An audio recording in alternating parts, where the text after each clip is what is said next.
өвдөн гэдэг ямар хэцүү гэж санана. Хамгийн хэцүү юм чи өвдөлт байхгүй юу?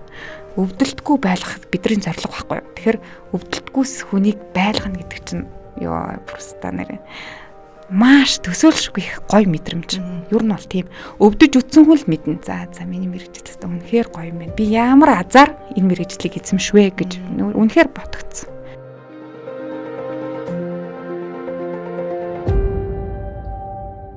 Сайн бацхан үзэгчтэй Гиген Монгол пэйж хуудасаар үзэгч танд хүрдэг Гиген эрүүл мэнд подкаст ээлжид дугаараа эхэлж байна. За бид энэ удаагийнхаа подкастаар бас нэгэн онцлог зочныг өрсөн байгаа.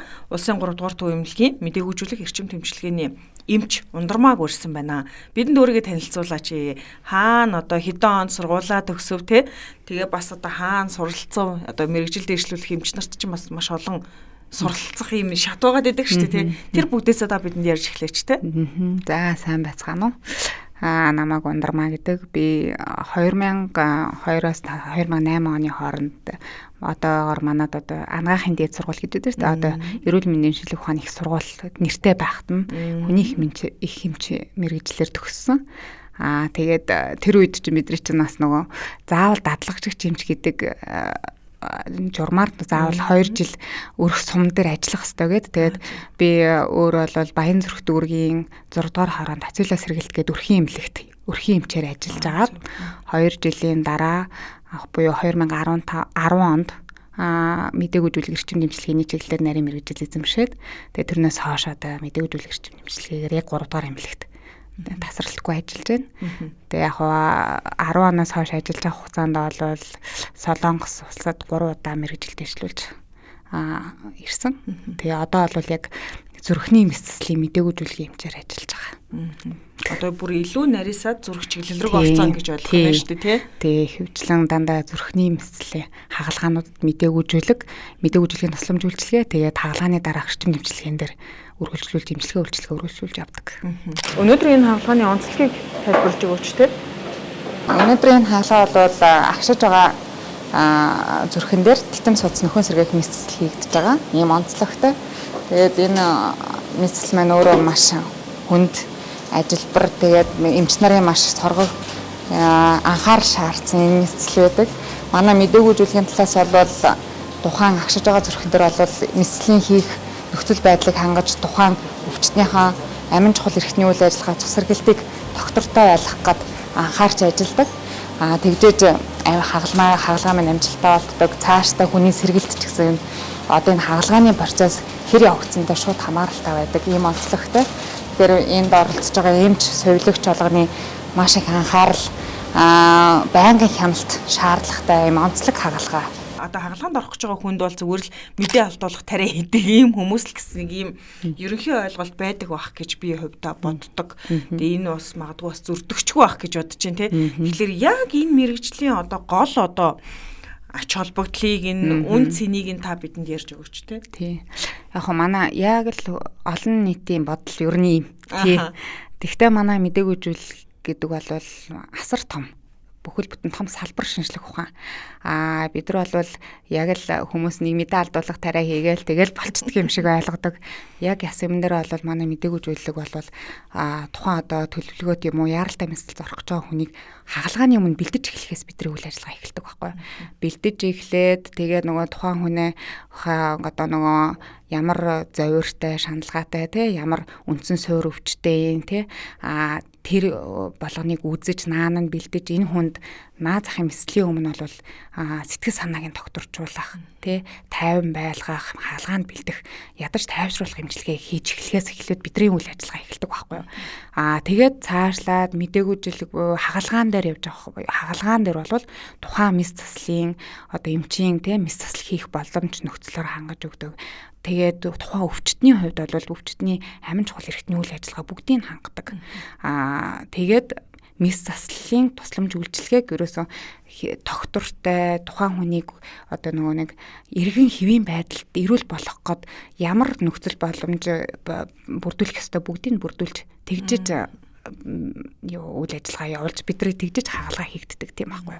Тэгэхээр бид нар бол яг л хагалгаан дээр бол мэслийн эмч мэслал хийдэг бол тий одоо хүмүүс ард түмэнд гэж ярьдаг хутгаа барайл ингээл зүсэл мэслаа хийдэг тий авах хэрэгтэй байвал аваад ингэдэг. Яг мэслийн эмч тийм хийдэг бол бид нар мэдээгүйжүүлэх эмч бол тэр хүнийг одоо амин чухал хэрэгтний үйл ажиллагаа буюу одоо амьсгал, зүрх, тарих, бөөр бид нар ч бүр цогт бие хэрэгтний цогц үйл ажиллагаа шүү дээ.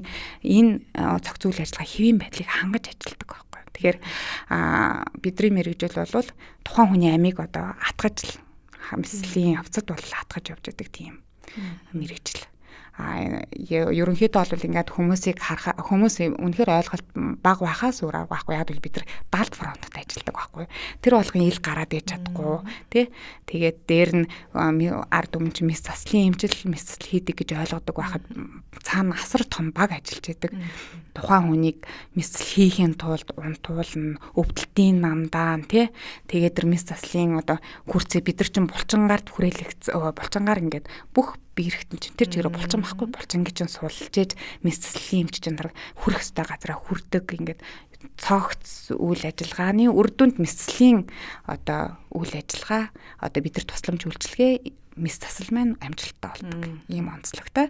Тэгээд дуусаагүй бид нар чинь мэслийг амжилттай хийлээ. Дуусглаа мэслийн дараах тэр хүнийг амин чухал хэрэгтэй үйл ажиллагаа доктортой болсон баас хяндаг эмчилгээ үргэлжлүүлж хийдэг. Тэгээд доктортой болсон цагт за одоо бидний үйл ажиллагаа ингээд дуусчихсан цаашаа одоо эмчлэгч мэслийн эмч нүрэлжлээ явах гэдгийг шийдэж явчихдаг байхгүй. Тэгэхээр бид нар бол зөвхөн хагалгаан дээр зүгээр унтуулахын байцгийгээд явдаг биш те. Тухайн хүнийг амьд байх уу мэслийг амжилттай болох уу гэдэг дээр нь мэслийнхаа эмчийн яг зэрэгцээ хоёр талд нь зогсоол асуудлыг шийддэг юм эмч нар байдаг. Тийм. Нөгөө би бодлоо сая таны ярианаас далд фронтод ажилладаг гэхээр нэг хагалгаанд орчоод эмчилгээ хийлгээд эрүүл саруул болоод эргээ тухайн өвчтөн маань эмчтэй талархал илэрхийлдэг шүү дээ. Тэгэнгүүт мэс засал хийсэн эмчтэй баярлалаа, эмчилсэн эмчтэй баярлалаа гэхээс та бүгдэд бас онцгойлон баг баяр одоо талархсан илэрхийлдэг хүн болов гэсэн мэдрэмж төр явчихлаа тий. Ер нь бол ховор. Тэгтээ бас байгаа сүүлийн үед бол мэдээлэл тий янз бүрийн сувгаар ингээд мэдээлэл айгүйх авдаг хүмүүс айгүйх эрүүл мэндийн боловсрал айгүй сайтай болсон. Наад захын би ямар мэсэлд орох гэж байгаа вүлээ? Ямар тусламж үйлчилгээ хэн надад үзүүлэх гэж байгаа вүлээ? Тэр болыг бас судалж орж ирдэг болчихсон цаг үе бас ирсэн байна. Тэгэхээр зарим хүмүүс бол маш сайн мэдээлэлтэй орж ирдэг. Зарим нь үнэхээр бас мэдгүй тий дараа нь юу лээ гэл ингээл баг харсан ч лөө хараагүй ч лөө гэх байдлаар уг нь бол тэр хүнийг унтахад бид нар харж яадаг тий хаалгааны өмнө тэр хүнийг бүр өмнөх өдрөөс нь тий ингээд үзээд ингээд бэлтэж жаад уг нь харж байгаа шүү дээ тий. Тэгээд унтуулахад нь хажууд нь ингээд харж байгаа тий. За би таныг унтууллаа тэглээ шүү өдр гэл ингээд сэрэгт нь бид нар л тусламж үйлчилгээ авч тэр хүнийг сэрээж юу яадаг байхгүй. Цаашаа эмчилгээ үргэлжлүүлдэг байхгүй. Тэгэхэд уг нь л байнга л харагддаг. Тэгэхдээ дараа нь хөөрхий бас янз бүртэй санахгүй тий. Тэр ч бас аргагүй л ах тий. Над шиг одоо гомдомхой те ийм жижигхэн юм дээр имзэгэлдэг хүн бол хүн амар тусалж явах чинь ингээ баг гомдохоор шахгүй баг тохиолдол байхаар л юм байна те. Ер нь бол бидний мэрэгжилч хүн маань эрүүл болоод босоод тэ мэс засал гэдэг чинь угаасаа мэслэр л идгэрдэг хүчсэн баггүй юу? Мэслийн тусламж үйлчилгээ чанартай аюулгүй үйлчилгээ үзүүлж чадхал юм бол тэр хүн маань эврүүл болох боломжтой байхгүй. Тэгэхээр уг нь бол би амьдралынхаа сайхан цаг хугацаа тэ өөрийнхөө мэрэгжилтэд дуртай энэ одоо бүх үйл ажиллагаа ингээд тэр хүнд л зориулж хийж байгаа штэ өвчтөнд л зориулж хийж байгаа. Тэгээд ингээд энэ хугацааг ингээд зарцуудаад хахад дараа нь ингээд баярлаа гэдэг үг сонсохыг бид нар бас хэрэгцээ байгаа байхгүй. Тэгээ тэр үгийг сонсвол бүр их ажиргалтай болно. Тэгээ сонсохгүйсэн за явах ээ. Тэг би ажиллаа хийж байгаа штэ гэж бодогдол өнгөрдөг штэ тий. Тийм мэдээж нөгөө хүн гэдэг чинь өөрөө сэтгэлийн амтан гэдэг шиг тий хэдий одоо миний албан үүрэг тий одоо тангараг өргөсөн эмч хүн одоо хариу нэхэхгүйгээр тэр хүнд одоо тусламж үйлчилгээ үзүүлж байгаа ч гэсэн бас нэг баярлаа гэдэг үгийг сонсчвол мэдээж одоо тэр ажлын одоо амар их том урам бас шагнал бах тий. Тэгэд стресс тайлагддаг байхгүй тий. Баярлаа гэдэг үгэнд чинь айгүй гоё ингээл нөгөө нэг амар ядрал маань ингээл алгуулц. Энэ хүн чинь тий хаар гэрн баярлж чинь өвчтөн маань баярлж чинь баярлаа гэдэг гэж амар хүчтэй үг байхгүй юу? Ер нь бол тий. Тэгэл ядрал идэр бүх юм л арилддаг шүү дээ тий. Тэгэхээр мдэггүйжүүлэг та ер нь яагаад заавал одоо энэ тий салбар руу ингээд хөрвөөд орчвоо. Ер нь бол мдэггүйжүүлэхийн салбар бол амьд хийсэн салбар. Амь насны дээсэн дөрөөн дээр ажилладаг салбар гэсэн үг. Манай мдэггүйжүүлэхийн салбартаа бол яаралтай тусламж, эрчим тэмчилгээний салбар ерөөсөө ингээд амин холбоотой тий явдаг. Саяхан 2015 оноос л салсан болохоос биш 15 он хүртэл манай Монголд манай мдэггүйжүүлэг эрчим тэмчилгээ яаралтай тусламж гэдэг ингээд амьд тэнсэн 3 салбарт нэгэн цогт явж байсан. Баггүй. Би бол яагаад энэ мэргэжлийг сонгосон бэ гэхээр их сайн уу. Яагаад би угаасаа багаасаа их айдаг, эмч болно гэж юусоо бодохгүй шүү дээ хүүхэд байхад чинь тэгэл ийшээ чи нэг тим чим бүжигчин дуучин болно гэл ийшээ чи нэг эргээл би хойлж олно гэл ингээл өчнөө хувирдаг те тэгэл эмч болно гэж юу бодож байгаагүй. Тэгээд би өөрийнхөө аймахаа хөвтсөн байхгүй ингээд шүүн ингээ гэрэл унтраахаар хүртэл ээжийг та гэрэл унтрааж болохгүй намайг онцсон хойно гэрэл унтраагаараа гэдэг ингээд юунаас ч юм бөө мэд юм аймахаа тийм. Тэгээд явж бүр мдэггүйжүүлгийн салбар руу орсон. Тэгээд бүр амьд тэнсэн ангаах ухаан руу ингээд орчиж байгаа байхгүй. Тэгэхээр бид нар чинь өхөл амьдралын зааг янз бүрийн юм л тийм. Одоо тэгэл яг л амьд насархоо гэдэг юм юм дээр л ажилладаг хүмүүс аахгүй. Тэгэхэд бүр айцтай юм хүүхэд багасаа айцтайсэн хүн энэ салбар руу орно гэхээр би заримдаа өөрийгөө ч бас гайхдаг. Өөрийгөө бас бахархмаар ч юм шиг тийм. Бахархмаар ч юм шиг тий. Тэгээд одоо ингээд эргээ харахаар би ч бас чаддیں۔ Шүү те би бас юм айзаа даванд хүүхэд насны айзаа даванд болоод ийм салбараар ингээд явж байгаад их баярлдаг байхгүй. Тэгээд яагаад яг ингээд сонгохоор маш олон салбар байгаа. Эрүүл мэндийн салбар одоо эмч хүн цаашаа мэрэгших боломжтой. Тэгээд мдэггүйжүүлэхийн салбарыг бол яг үндэ бол санамсаргүйгээр сонгосон байхгүй юу. Намайг одоо миний ээж аав ах トゥ нарт маань эмч гэдэг мэрэгжилтэй хүн байхгүй. Би анхны одоо ах トゥ нараас эмч болж байгаа. Тэгээд би л одоо өөрийгөө л чиглүүлэхгүй болоод босд нь мэдхгүй юм чинь мэдхгүй салбарын хинч зөвлөгч хүн байхгүй тий. Тэгээл явж агаад нарийн мэрэгжил эзэмших шаардлага гараад ингээд шалгалтаа өгөхийнхөө өмнө ингээд заажаал мэрэгжлэр ямар мэрэгжил сонгоо шалгалт өгөх гэж байна гэж асуужсан байхгүй. Тэгэхэд би ингээд харж байгаа. За би нэг их барих эмэгтэйчүүдийн эмч их гоё юм шиг их барих эмэгтэйчүүдийн эмчээр ингээд шалгалт өгчсэн байхгүй. Тэгээд өгөөд шалгалтандаа ингээд тэгэхэд маш өрсөлдөөнтэй л байдаг гэсэн. Тэгээд тэнцээд намайг ихнэл хассан эрүүл мэндийн төвд одоо ингээд чи ингээд их барих эмэгтэйчүүдийн сургууль нэг мэрэгжил олгох сургалтанд ингээд хамрагдах боломжтой боллоо ингээд тийшээ явна уу гэд ингээд эрүүл мэндийн хөгжлийн төв сургалт хариуцдаг байхгүй одоо ч хариуцдаг. Тэгээд яв гэд гисэн чинь яад ч миний хөл эрүүл мэндийн хөгжлийн төвийн гаднаас хөдлөөгүй. Тэгэхээр хүнд яг нэг явах хэвээр зам явахгүй зам гэдэг ингээд цаанаасаа ингээд байдгийм байх. Зурсан зураг маань байдгийм байх.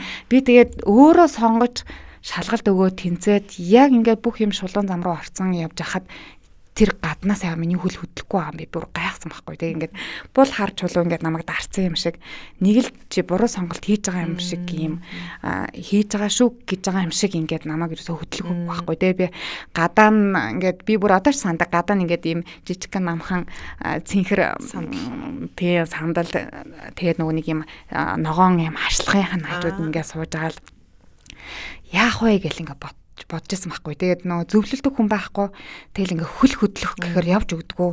Тэгэл ингээл бүр ингээд амар буруу юм хийж байгаа юм шиг мэдрэмж төрөөл ингээл буруулж өгөхгүй. Тэгээд чаддгаар л аав ээж рүү ярьж байгаа юм чинь би ингээд юусоо болохгүй намайг ингээд тэнцсэн гэхэд хүн баярлах хэрэгтэй байл би эсрэгээр тэнцэх явахгүй байгаа юм чи. Тэгээд тэгсэн чинь аав ээжээс асууж байгаа гэсэн. Миний хөө чийл энэ тэг замаар чийл явна, чийл амьдрын, чийл хүссэн юм хийх хэвээр өөрөө юу гэж бодож जैन тэрүүгээрээ яв гэд. Аав маань тэр зөвлөгөө өгсөн байхгүй. Тэнгүүт би буцаал ороод тэгэл би өөр эмэгтэйчүүд юмч болохгүй би өөр салбар руу орё гэсэн чинь тэр үед мдэггүйжүүлэхийн салбарыг ер нь тэр болгон хүн сонгож чаддггүй салбар аюу хүн салбар байхгүй. Тэгээд тэгсэн чинь ковот нэг 10 хүүхдийн ковот байсан чи 4 хүүхэд л орсон байсан. Цаана 6-гийн 6 ковот ерөөсөө ингээд хоосон байгаадсан байхгүй. Тэнгүүд нь за би энэ салбарыг сонгоё гэл ингээд салбарыг сонгосон. Тэгээд эхлээд би сонгочвоо гэж бодсон. Очоод яг ингээд тэгээ 3 дугаар эмнэлэгт хуваарлагдаад очоод 3 дугаар эмнэлгийнхаа багш Эрдэнэт амжилт дээрээ очоод ингээд анхны хаалганд шууд орж исэн байхгүй. Ороод ингээд мэдрэлийн мэслийн хаалгаанд исэн. Ороод ингээд харсан чинь хөөх би чинь зөв сонголт хийсэн юм биш үү? Миний энэ одоо ингэ сонгож байгаа салбар ямар гоё салбар юм бэ гэдгийг ингээд багаар мэдэрч эхэлсэн. Тэгээ одоо бол эндээ би маш дуртай, инээсээ маш их хэрч хүч авдаг, маш каптай. Миний одоо хүн дуртай ажлаа амьдралд байх хугацаанд хамгийн аж аргалтай хүмүүс бол дуртай ажлаа хийх гэж би боддог байхгүй. Тэгэхээр би дуртай мэргэжлээ олсон гэж бодож байгаа хэрэг байдаг. Нөгөө зөв замаараа явсан байх гэдэг шиг тий. Ястаа өөрийгөө сонсож дотор үнтэйгээ ярилцаж тий. Бүр нилийн одоо ийм одоо эргэлзээний донд тий сэтгэлгээний маш одоо ийм дайн дундаас тий өөрийнхөө яг онцлог мэргэжлийг сонгосон байна шүү дээ тий. Тэгэхээр таны яриаг ингээд сонсохлоор тухайн хүн одоо муугар ботход тий тэр ширээн дээр өнгөрчөж болдог тий. Тэгээ мэдээж ингээд сайхан эрүүл саруулуулаа гараад ирэх тохиолдол байдаг. Тэгээ энэ болгоныг та яг ингээд дээрс нь ингээ хараад тэг яг хажууд нь тэр нөхцөлтэй тулгарч штэ. Тэгэхэд одоо нөгөө тухайн яг анхны одоо ингээл мэрэгчлээ ингээл сонгоол ажиллаад эхлэх тэр одоо мөчүүдтэй та эдгээр одоо юу хэцүүлүүдээ тий яаж даван туулж исэн бэ? Анх танд бас чангал байсан баг. Чанга хэцүү. Тий тэгэл эмч болоод манайх ч 3 улсын 3 дугаар төрөмлөгч нөгөө нэг мэдрэл зүрхний лавлгаа тусламж үйлчлэгээ үзүүлдэг. Нөгөө нэг дөнгөж төрсөн яраагаас ахуулаад хөгшөд өвгөд хүртэл бүх насны хүмүүс үйлчлүүлдэг ийм салбар шүү дээ. Тийм онцлогтой ахгүй юу? Тийм. Тэгээд би яг энэ мэргэжлийг сонгоод ингээ ясан чинь зүрхний мэсэлд орсон хүүхэд маань ингээ хаалганы дараа ингээ хүндрээд нас орж байгаа тохиолдол ингээ харж байгаа байхгүй. Анхандаа айгүй хэцүү. Ингээд нөгөө сэтгэл эмзэглээл, уйлаал ингээл нөгөө өөр дээрээ тусгаж аваал ингээл стресстэй л ингээл тэгэл ингээл нөгөө нэг нас орсон хүн чинь нөгөө 2-3 хоног нүдэнд харагдана гэдэг шиг те яг юм сэтгэл зүйн юм дайралт буюу юм сэтгэл зүйн юм депресд айгүйх ордог байхгүй ордог байсан тэрийг даун тулах аргыг би өөрөө л болохгүй болвол ингээд тэр болгонд ингээл стресстэй л ингээд ах юм бол нэгт би ажиллаж чадахгүй хоёрт би эрүүл мэндээр хохирно гуравт одоо ингээд тэр цаашаа ингээд нөгөө ирч хүчтэй ажиллах би одоо энэ дуртай мэргэжлийг хийх боломж нөхцөл үүсэхгүй айгүй хэцүү нөхцөл байдал байхгүй. Тэгээ ер нь явандаа бол тэгэл бүх юмыг ингээ хүн дээр тусгаж авч болохгүй байна гэдэг юм аяндаа сэтгэлийн хат гэдэг юм сууж эхэлсэн л дээ. Тэгээд одоо ч ерөнхийдөө бол эмзэгэл нь өвчтнөө алдна гэдэг тийм амар юм биш. Яг л нөгөө өөрийнхөө хайртай хүнээ алдж байгаа яг ах дүүгээ алдж байгаа юм шиг мэдрэмж төрдөг. Тухайн үедээ уйлна тэгээ сэтгэл зүй ингээ хямран ингээл хэцүү байдалд зөндөө орно. Тэгээд тэрийгэл одоо тэгэл ямар нэгэн аргаар тайлах ёстой гээл тэгэл тайлна гэдэг нь одоо тэгэл цаашаа эргээл за би чадах бүхнээ хийсэнтэй гэдэг л бодлоор өөрийгөө тайлдаг л би бол тэгжэл тайлдаг бусад эмчнэр бол янз бүрийн аргаар тайлдаг л бах тийм би чадах өөртөө л тэгжилдэг чи чадах бүхнээ хийсэн чи инээс илүү бас ингээ хүн л юм чин инээс илүү ингэсэн бол аваад үлдэх аврах боломж байсан болов харамсал гэдэр бодоод үнэхээр одоо ингээд тултал нь бид нар ер нь юм хийдэг. Тултал нь хийгээл за чи ингээд тултал нь юм хийж чадсан штэ. Одоо тэгээд үнэхээр дийлдэхгүй юм гэдэг чинь дийлдэхгүй штэ гэдэг юмар л өөрийгөө тайвшруулчихл тэгжэл гардаг даа. Тэгэхгүй бол бас л хэцүү штэ. Тийм. Чанга баг. Би ингээд зүгээр таны ярианаас бодоход л бас эвгүй байгаа байхгүй тий. Хамгийн гол нь унтахтаа тэр хүн бидрийг хамгийн түрүүлж хамгийн сүүлд харж унтдаг байхгүй. Тэгээд сэрхсэрч чадахгүй байна гэдэг аюултай шүү дээ. Амар хэцүү байхгүй юу.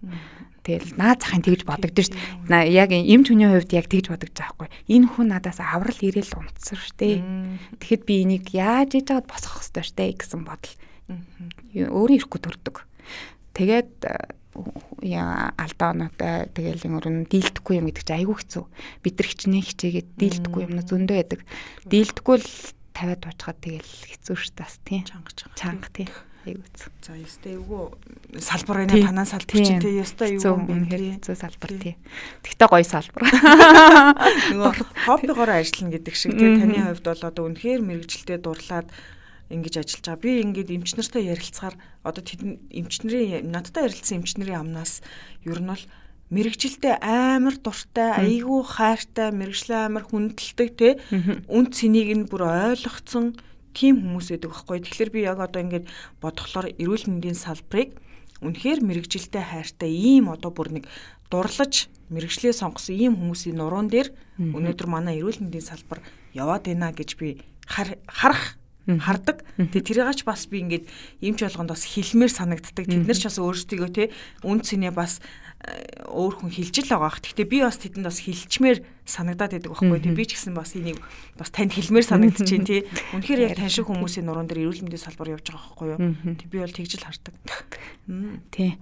Дуртай хүмүүс л хийх одоогийн нөхцөл байдалд нийгмийн орчинд тий ийм их давлгаан дунд бол үнэхээр дуртай хүсдэг, зорддог, тэмүүлдэг те тэндээсээ кап авдаг тэндээсээ дуртай мэрэгчлээсээ те нөгөө ирч хүч авдаг хүмүүсийн л яг л одоо тийм хүмүүсийн л хийдэг ажил болчиход байна шүү дээ. Тэрнээс өөр салбарыг сонгоод явах боломж хинт ч гэсэн багт байгаа байхгүй тийм.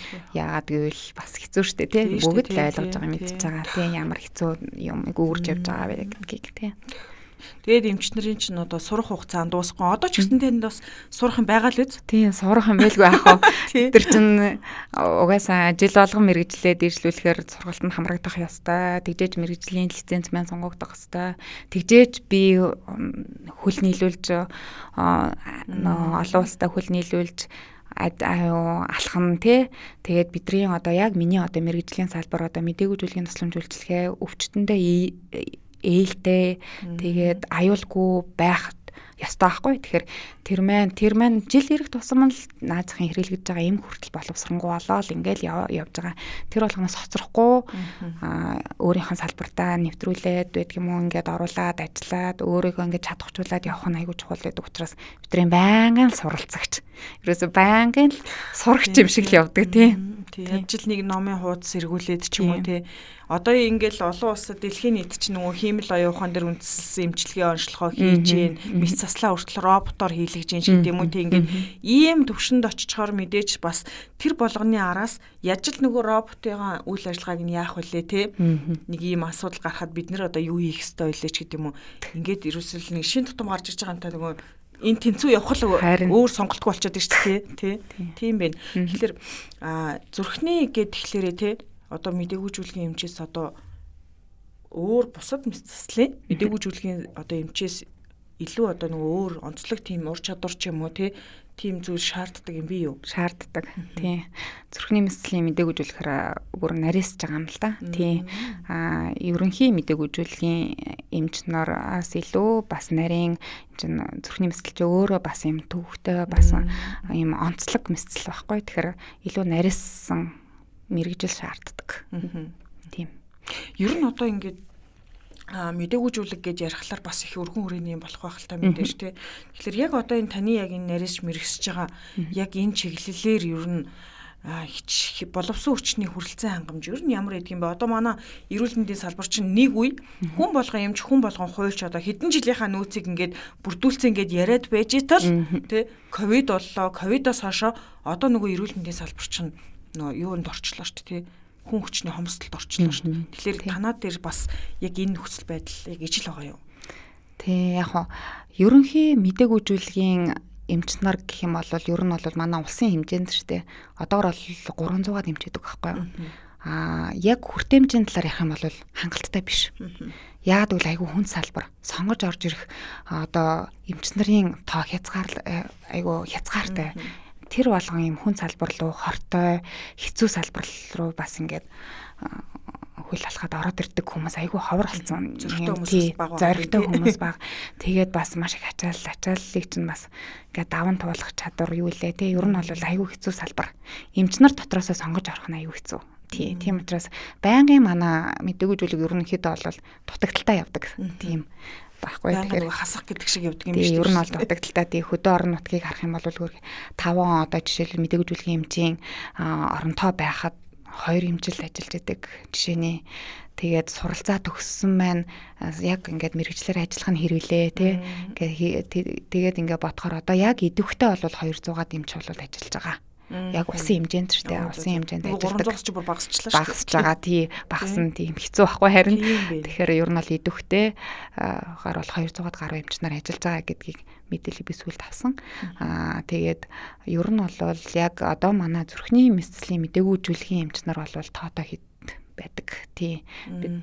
Өмнө нь ч гэсэн тоотой хэд байсан одоо ч ингээд үргэлжлээд одоо манай 3 дугаар эмнэлэгт гэхэд 3 эмч байгаа. Тэгээ үргэлжлээд бас залуу үе бэлдээд явж байгаа. Хэд байх хэвээр.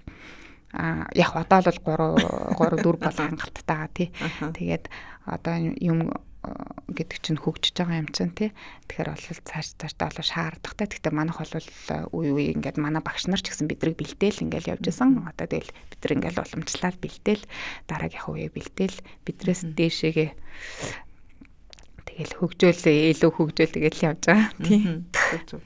Ачаалал гэдээ ярьлаа шүү дээ тадруу тий. Үнэхээр амар их ачаалалтай болоод тий. Үнэхээр өмнөдөө ингээд залуу үе арай үе маань тий орж ирэхгүй нөө орж ирсэн одоо нөгөө тухайн үе хүмүүс манаас арай өөр сонголтыг хийгээ яваад байна уу. Ачаалал яагаад ямар болоод тий. Тэр хүмүүс бас яг зориулж орж ирэхгүй байна. Мэдээж одоо ажлын нөхцөл байдал бол мэдээж чанга юм байна. Мэргэжлийн ур чадвар маш хүнээс одоо маш их юм шаардах юм байна. Гэт ингэхээр одоо тухайлбал таны одоо бүтэн нэг өдөр тий хэдэн цагаас эхлээд хэдэн цаг хүртэл одоо үргэлжилдэг юм бэ. Мэдээж одоо хагалгаа гэдэг одоо цаг нар товлохын аргагүй юм хүнд нөхцөл байдал гэж би хараад байдаг байхгүй юу. Мэдээж тухайн хүн хүндэрч болно те. Гинти одоо өөрчлөлтүүд гарч болно. Тэгэхэр чин нэг 7-8 цагийн хагалгаа байлаа гэж бодоход тэр хүн сунаад ямар эрсдэл үүсээ дахиад 10-20 цаг болохыг үүсэхгүй шүү дээ те. Нөгөө тооцож болдгоо ийм хүчин зүйлэл гэж би ойлгоод байгаа байхгүй юу. Тэгэхээр таны хувьд одоо жишээлбэл дунджаар өдөрт хэдэн цаг нарыг те энд зарцуулж байна. Тий. Одоо бол бид нар бол би ер нь бол 8 цаг л зарцуулах хэрэгтэй шүү дээ. Тэгэхээр бид нар бол баг 10-аас 12 цаг ер нь дунджаар зарцуулагддаг. Өглөө 8 цагт авсан хагалгаа бол тэр тусмаа миний зүрхний мэслэлээ ярьж байгаа учраас нээлттэй зүрхний мэслэл өөрөө бол айгүй хэцүү төвөгтэй маш их ур чадвар шаардсан. Цаг хугацааны хувьд ч гэсэн тодорхой хэмжээний хугацаа зарцуулагддаг мэслэл байдаг. Энд нөгөө тийм учраас өглөө 9 цагт дунджаар орсон хагалгаа маань орой 7-8 цаг дуусдаг. Тэгээд үргэлжлээд бид нар хаалганы дараах эрт үеийн 1-2 цагийг бол бас заавал хяндаг. Яагаад гэвэл маш том суцууд дээр хийгдэг хаалгаа учраас цус хурц цус алдалт идэрүүлсэх юм бол бид нар дахин хаалганд орох нөхцөл байдлыг бүх юмыг бэлэн байдлыг хангаж хүнээ аягүй сайн хяндаг гэсэн үг. Тэгээд хаалгаа дууснаас хойш 1-2 цагийн дараа л ер нь хүмүүс доктортой л за одоо нэг гэрлүүгээ харьж болох юм байна да гэсэн юм сигнал авдаг гэхүү дээ. Тэгээл явдаг. Тэгэхээр ер нь одоо бидний амьдралын ихэнх одоо идэвхтэй байх хугацаагийн ихэнх цагийг бол яг ажил мэргэжил маань яг эзэлдэг. Тийм. Тэгэхээр ер нь баг өглөө гэрээсээ гарлаа, орой гэртээ очлоо. Ер нь бол унтах үүргийг л гүйцэтгэдэг. Ер нь ихэнхтэй. Тийм бэ нөгөө ажил ихтэй хүмүүс ш нөгөө зочид буудалтай амьдраад байгаа шиг гэж ярьдаг штэ. Тэгээ баг та хэд манд баг тэгж хилүүлэх тайны ажилт юм биш үү? Тэгээ нэг мэсэл маань тэгж үргэлжилдэг. Тэгээд мэслийн цар хүрээ те хавсарсан янз бүрийн эмгэг тэгээл хідэн ажилбар хийгдэх вэ гэдэг ингээд маш олон юмнаас хамаардаг учраас үнэхээр бас ингээд мэслийг бас ингээд хугацаанд барихад аюу төвхтэй байдаг л та. Нөгөө нэг замд гарахад хугацаа товолж болдгоо гэдэг шиг юм бэ штэ. Ер нь бол тий. Асар хэцүү мэсцээс ер нь одоо хүнд баха чанга тий. Зүгээр л миний ингээл зүгээр л нэг өнгөцгөн мэдээллээс л тий харж байхад айгүй чанга санагдаад тийм. Тэгээд ингээд мэдээ нэвтрүүлэг бэлтгээд яг тэр хагалгааны өрөөрөө ороод ингээд зураг төрс авах бас л эвгүй л мэдрэмж төрдөг. Зүгээр л ингээд хажуунаас нь хараа зогсож байгаа надад тий. Тэр ингээд бүр ингээд гардаж ажиллаж байгаа та бүгдийн хувьд бол бүр үнэхээр хүнд байдаг бах. Харин тэгтээ тэгээ нэг хийгээд сураад дуртай ажил болохоор тэгээ яалтчгүй нэг мэтгэл цаг өнгөрцөн байдаг тий. Тэгээ ганцхан одоо мэслийн эмч мэдээгүйжүүлгийн эмч энд ч ажиллахгүй байгаа шүү дээ. Тэнд чинь мэдээгүйжүүлгийн совилогч ажиллаж байна. Хаалгааны 2 совилогч ажиллаж байна. Одоо манай зүрхний мэслийн хаалгаан дээр бол зүрхний цохимол хэрэглэдэг эргүүлдэг эмч нар бас байж байгаа. Тэгэхээр хамгийн наад зах нь л манахаас хамгийн багадаа л 8-аас 10 хүний бүрэлдэхүүнтэй ажилдаг. Тэгэхээр тэр хүмүүс болгон оройтж байгаа гэсэн үг. Тэр хүмүүс бүгд л ийм цаг хугацаагаар зарцуулж ажиллаж байгаа гэсэн үг. Тэгэхээр яалтчгүй л бас нөгөө ийм олон цаг ингээд амьдрал өдөр болгон ийм байхад бас сонгож орж ирэх хүмүүс энийг хараад за ийм удаан хугацаанд би чинь ингэж ажиллаж чадах үгүй лөө гэдгээс хамаарат бас ийм сонголтууд цаашаа явагддаг ах. Тэгээд сонгож орох хүмүүсийн тоо бас цөөхөн байдаг гэж би боддөг шүү дээ. Ер нь бол тий. Ер нь одоо яг энэ чиглэл дээр одоо яг энэ зүрхний мэдээгүйжүүлэг ер нь одоо энэ мэдээгүйжүүлэг гэдэг энэ чиглэл дээр манай улсын одоо эмчилгээний тий нөхцөл байдал ер нь ямар хуу шатанда явдгийн бол доо олон улстай харьцуулахад эмч хүний хувьд та юу гэж хардаг вэ? Мэдээж энэ дээр бас нөгөө цааш нь дахиад ингээ хөгжүүлэхтэй шин тутам гарч ирж байгаа юмыг манад дотооддоо нэвтрүүлэх ийм зүйлүүд бол байдаг бах тий. Тийм байлгүй яах вэ? Ер нь бол манай мэдээгүй зүйлгийн салбар бол маш хурцтай сайн хөгжиж байгаа салбар гэж би хардаг. Ер нь бол одоо бол олон улсын түвшинд бол хангалттай тусламж үйлчилгээгээ стандартын дагуу үзүүлж байгаа. Манай салбар чинь бас нэг мэдээгүй зүйлэгт чинь маш магаж тоног төхөөрөмжийн хангалт бас хангалттай байх шаардлагатай. Ядаж нөгөө тухайн хүнийг чинь маш олон төрлөөр хянах хэрэгтэй байхгүй юу? Зүрхний зохиолт те, зүрхний зохиолт тэгэл нөгөө даралт гээл тэгэл нөгөө унтуулгын гүм булчин сувлуулагчийн гү эдэргээд бидэрт бас хяналт тоног төхөөрөмж айгүй их чухал. Тий. Ер нь бол энэ хангалт бол манай эмнэлгүүд тэгээд бусад 3 дугаар шатлалын эмнэлгүүд зарим хувийн эмнэлгүүд бол бас бүрэн ер нь бол өвчтөн мэдслийн тусламж үйлчилгээ үзүүлэхэд мдэггүйжүүлэхийн тусламж үйлчилгээг стандартад үзүүлэх хэмжээний хангалттай бас хянаж чадж байгаа гэж харж байгаа. Тэгэхээр ер нь бол тэгээд хэрэглэж байгаа эм тариач гэсэн ер нь бол жил ирэх тусам бол сайжруулаад шинжлэгдээл ингээл явж байгаа. Тэгэхээр бол бас боломжийн шүү сайн хөгжиж явж байгаа гэж үзэж байгаа. Ер нь бол харж байгаа. Ёстой таатай мэдэн тийм нэрээ. Ер нь бол тийм.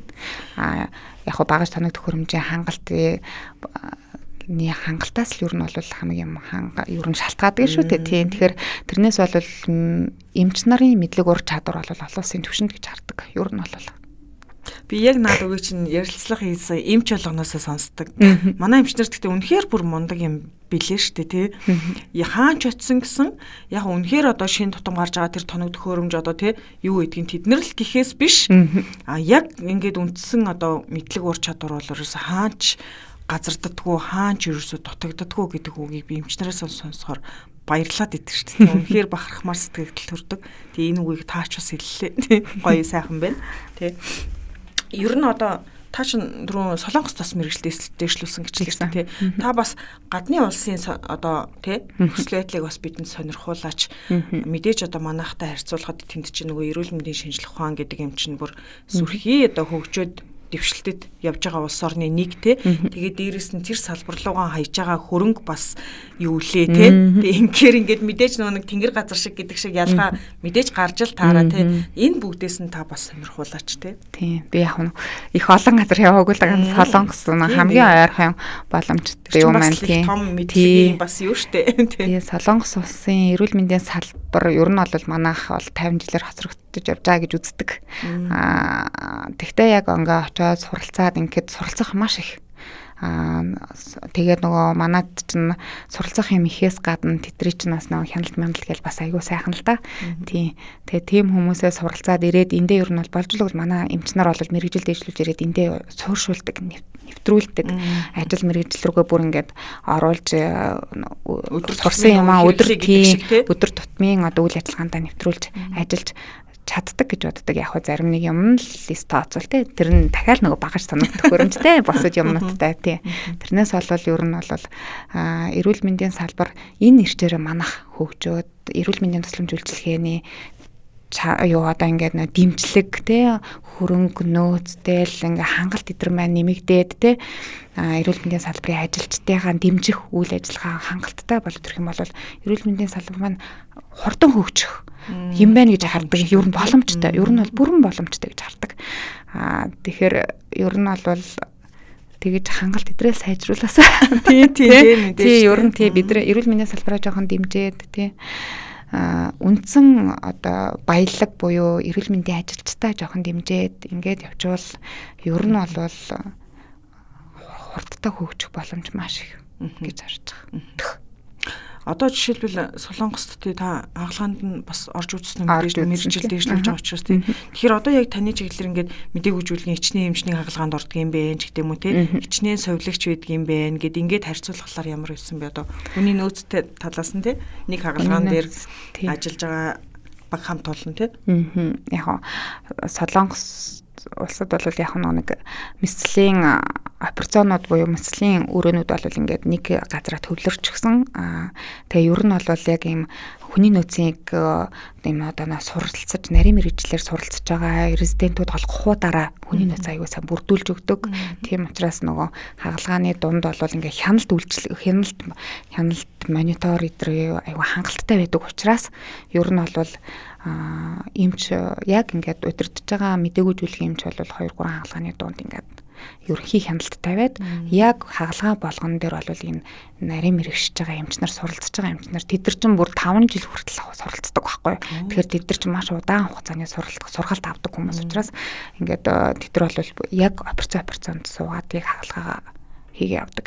Тэгээ тэрийг бол ерөнхийд нь ингээд бүх юмыг ингээд нэгдсэн нэг юм өрөөнд ингээд нэгтгэцэн бүх монитор хяналт нь ингээд явж байгаа учраас ингээд ерөнхий нэг мэдээлжүүлгийн аль байсан эмч маань ингээд хараад хянаад тусламж үйлчилгээ үзүүлэх шаардлагатай юм руу норд ингээд тусламж үйлчилгээ ингээд үзүүлэл ингээд явдаг. Тий.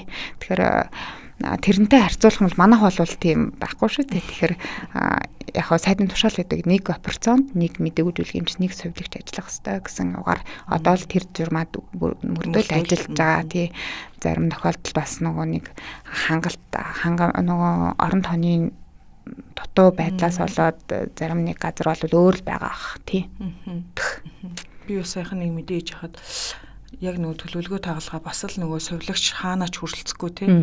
Тэрнээс болоод бас хойшлогдсон гэл бас нөгөө тухайн өвчтний арга ирмэдэж хэрүүл уралтай л байж байгаа тохиолдолд бас таарж л байсан. Тэгэхээр бас би эрүүл мэндийн салбар маань яанаа л гэж бодогдсон. Тэ хүний нөөцийн асар их гүн дутагдалд орчод байгаа юм даа л гэж харж байна. Тий, ер нь бол дутагдал маш их орж байгаа.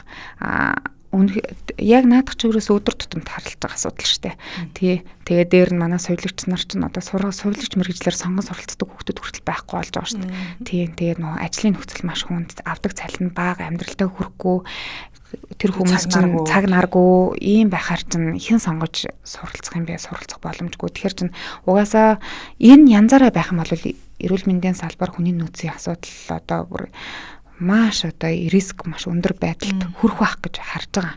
Тий. Одоо ингээд сонгон суралцаж орж ирж байгаа хүүхдүүдийг харахад хүртэл тийм сонгох байдал нь жил ирэх тусам л багасаал нэг багасаал зарим жил нь манайх ч бас нөгөө сургагч байгууллага яг манай мэдээлжүүлгийн чиглэлээр сонгон суралцаж орж ирж байгаа резидент буюу нарийн мэргэжил эзэмших гэж байгаа хүүхдүүдийн ингээд тоог ингээд харахаар зарим жил бүр 2 3 хан зарим жилд 1 8 тэргээд ингээд айгүй харьцангуй. Тэгээд тэндээс чинь хитэн сураад төгсөөд ажиллах юм. Яг нөгөө юм дээр ирж ажиллах юм. Тийм. Тэгэхээр чинь зарим нь захиалахтаа бүр хүчээр захиалахтаа хөдөө орон нутгаас захиалахтаа хурж ирж байгаа байхгүй тэгж сурж байгаа.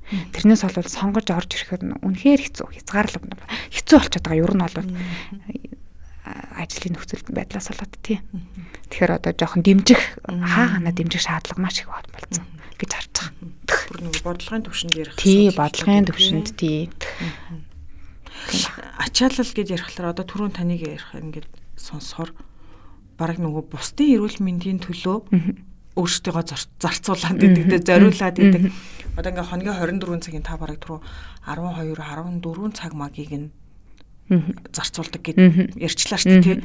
Тэгэхээр ингээд хүн л имийг чинь мэдээж робот биш тэнд бас эвдрэл гэмтэл гарч ил тарна хүний биет тий. Тэгээ энэ болгон дээр чинь бас хэцүү. Тэгээ хагалгаан дээр ингээд зогтцсон ийм эмчнэрийн хувьд бол бүр нэг өвдөгч хэрэггүй гэж явдаг юм шүү баг хараад хахад тий.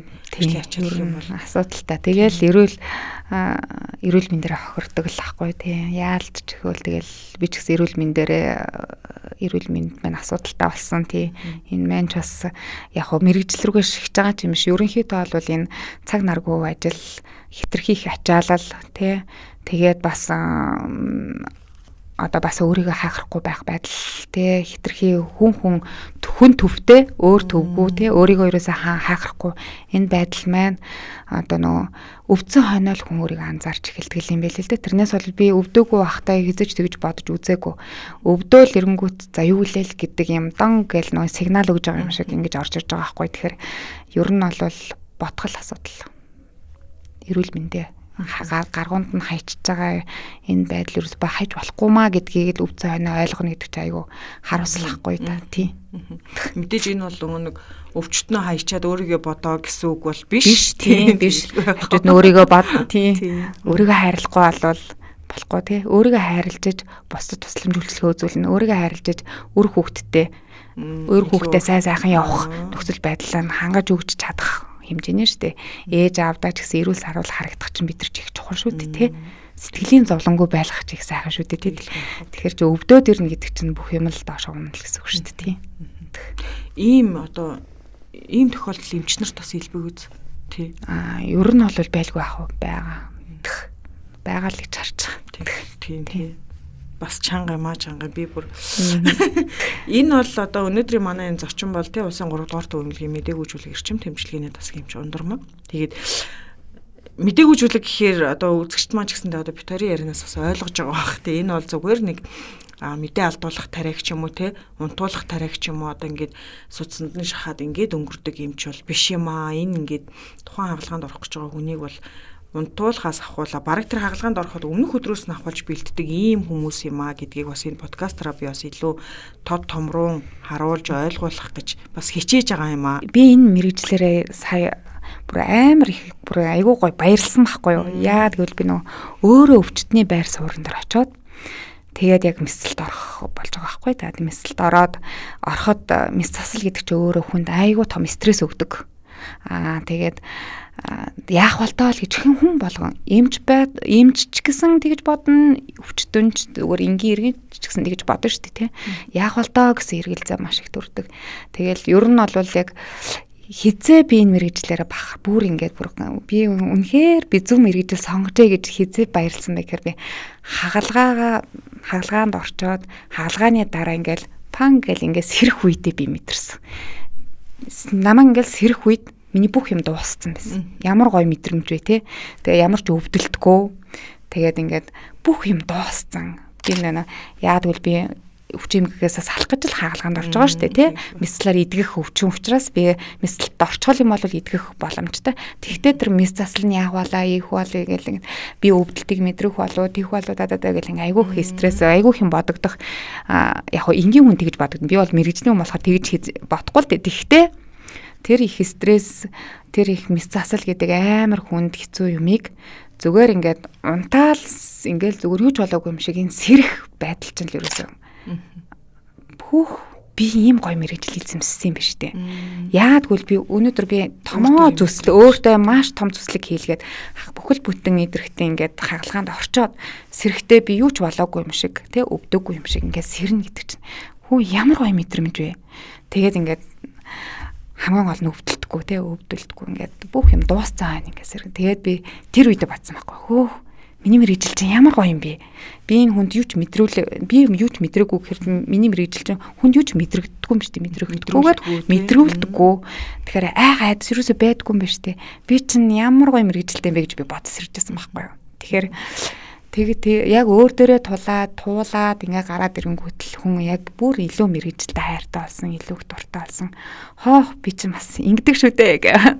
Тэ огшсон бүр. Тийм айгаа гоё тийм амар гоё мэдрэмж. Өвдөн гэдэг ямар хэцүү гэж санана. Хамгийн хэцүү юм чи өвдөлт байхгүй юу?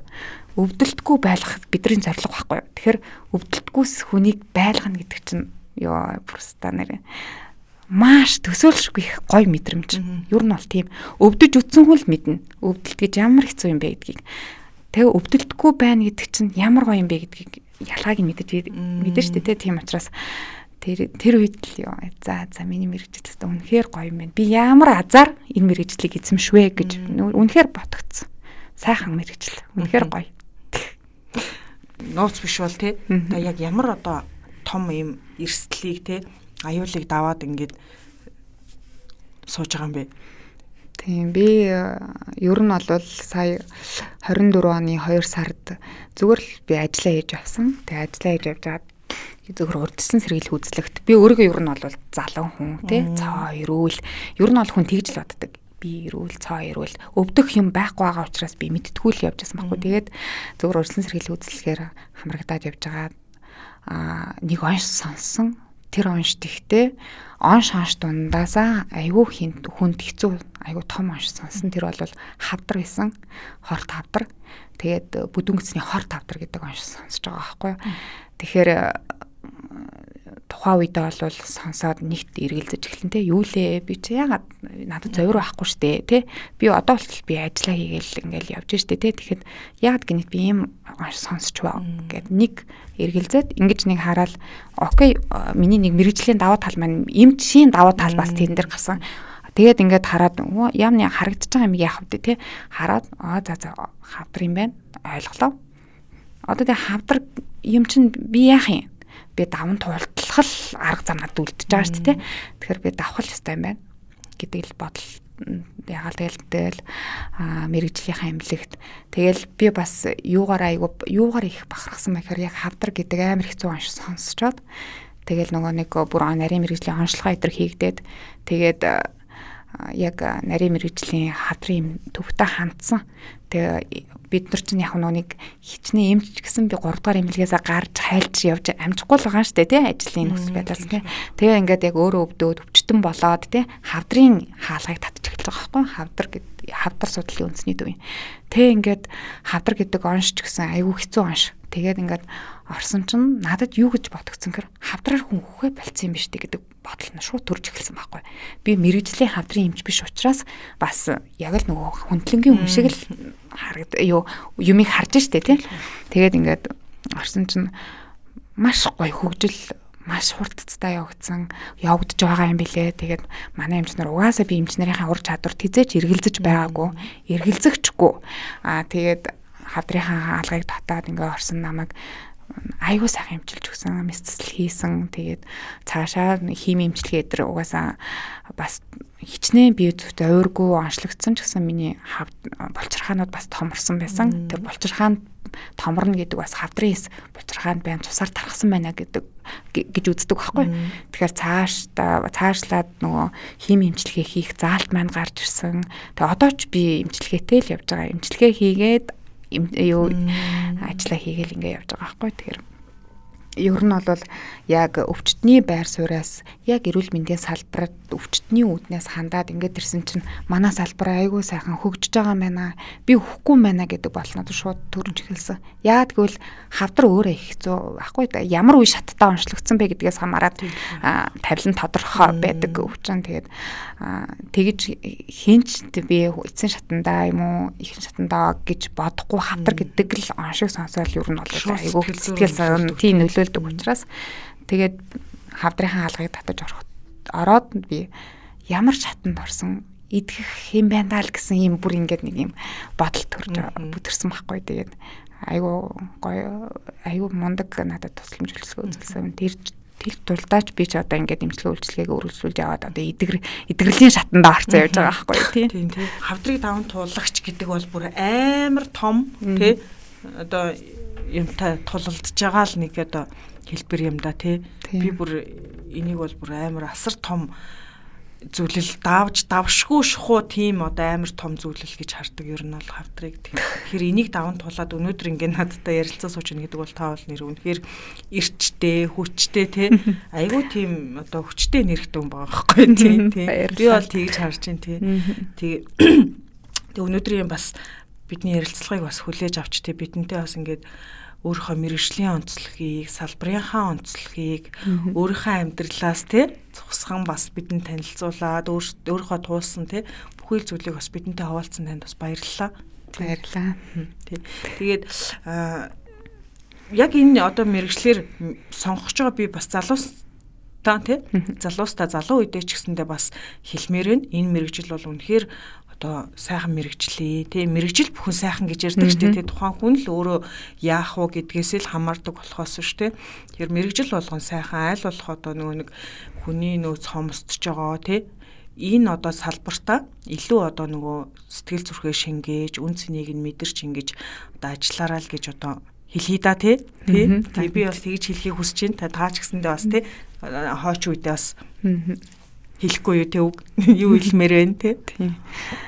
Ерөнхийдөө мэрэгжлээ сонгохдоо тий зүрх сэтгэлээ дагаж тий дуртай мэрэгжлээр сонгоорой тий тэгээд тэр дундаа манай салбар бас үнэхээр гоё салбар тий яад үл үр дүн нүдэн дээр харагддаг салбар байхгүй яг бусад салбараа гэж хэлж байгаа яг нэг эрүүл мэндийн салбар дотор л би ярьж байна л да. Бусад салбар бол дотрын өвчин бол архаг хууч өвчин ингээл үргэлжлээд он улаан жил тэгэл эмчилгэтэй л ингээл явдаг. Манай салбар бол мэслийн тусламж үйлчилгээ, мэдээгүй зүйлгийн тусламж үйлчилгээний салбар бол бүх юмнуудын дээр ил үр дүн ил тий.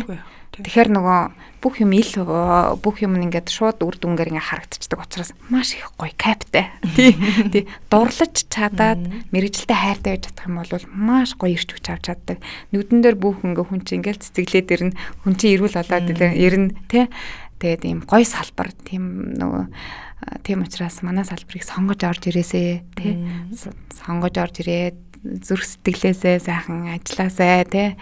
Мэргэжлээрсээ гоё кап аваасаа тий.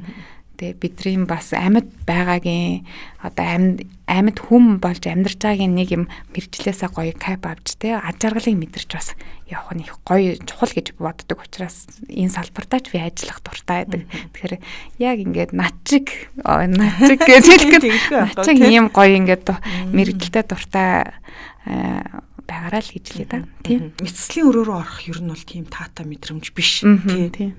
Одоо ситуацид одоо үзэж байгаа төхөөрөмжүүд ингээд сигнал ингээд хүний сэтгэл зүйд амар тийм хүн дээр одоо мэдрэгддэг тий.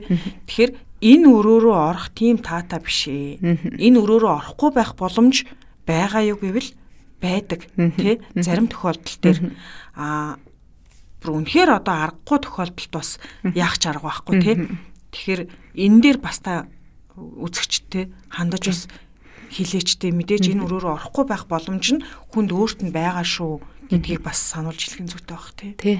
Яг мэслийн операцийн хагалгааны өрөөнд орох шалтгаан угаасаа мэслаар идэх шаардлагатай өвчнүүд л орж байгаа шүү дээ. Сүүлийн шатны арга хэмжээ гэж ойлгодог шүү дээ. Ер нь бол ерөнхий яг шүүлний шатын арга хэмжээ гэж ойлгох нь бас нэг жоохон өрөөсгөл тий. Зарим нэг одоо жишээлбэл цөсний чулуу гэдэг ч юм уу тий монхор олгож гэдэг юм уу эдэргээд ингээд яг ингээд мэслаар бүр итгэх боломжтой аваад ингээд нэг өөр өстэй янз бүрийн тийм байдаг учраас ерөнхийдөө бол боломж бий мэслийн өрөөрөө орохгүй байх боломж хүн болгонд бий. Тэхийн тулд та яг эрүүл мэндийн тусламж үйлчилгээ өөрийгөө л хайрал өөрөө л эрүүл байх хэрэгтэй. Эрүүл байхын тулд наа захын одоо амьдралын хэв маяг эрүүл болгох хэрэгтэй. Тийм. Би яагаад өвдсөн шалтгаан хүртэл би амьдралын хэв маяг маань миний амьдралын баланс алдагдсан байгаа байхгүй юу. Хэтэрхий ажиллагээл шүн нойргүй хандаг, бид нар эрүүл мэнд дархлаа унгадаг, тий ингээл тэгэл нөгөө нөлөөлөгч хүчин зүйлүүд бас байсан байх магадлал өндөр тий. Тэгээд дээр нь хүн сэтгэл зүйн амьтан. Сэтгэл би одоо сүүлд ингээд өвдөөд ирэнгүүт би махбодыг л эмчлээд идэг. Бидний цаана сэтгэл зүй гэдэг юм орхигдоод идэг юм байна. Тэ? Сэтгэл зүйн эмгэг маань биеийн хэлбэрээр биеийн эмгэг болж илрээд идэг юм байна.